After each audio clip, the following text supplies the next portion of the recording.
Did you know that Ben Barber Frontier STEM Academy has a restaurant run entirely by students? Open for in-person dining and takeout, Savvy's Bistro is a place where young, aspiring chefs and leaders are honing their craft and sharing it with the community.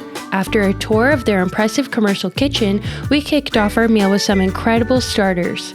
First up was the Italian wedding soup, packed with fresh veggies and tender meatballs, and our favorite, the French onion soup from their seasonal menu, made with rich caramelized onions and adorned with Gruyere cheese that just melts in your mouth. For the second course, we tried the pan-seared chicken breast, which was divine. It was served with Lyonnaise potatoes and grilled broccolini, which had an unforgettable flavor, along with a karaage chicken sandwich on a homemade jalapeno cheddar bun. Then came dessert, a true showstopper.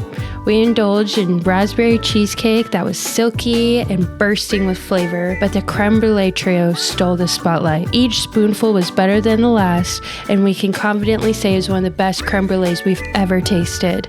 Worth a visit just for that alone. It's totally student run. They help develop the menu, they prep all the items, they run front of house, back house, so they're the ones actually cooking the food.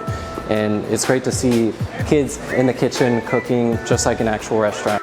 These talented young students are not just cooking, they're crafting their futures. In the future, I do want to work in restaurants, own my own restaurant. I am currently accepted into the Culinary Institute of America in Hyde Park, New York. I want to go to college for hospitality or management, and I want to be able to work on that side of the industry, not necessarily in the back of house, because after I did Pro-Start Restaurant Management, I learned more about the managing process. Savvy's Bistro is open from 12 to 1:30 p.m. every Wednesday through Friday, and it's not just a lunch spot, it's a chance to support our students. Whether you're a foodie or simply in need of a delicious meal, this is a must-visit destination that'll satisfy your appetite and impress your taste buds.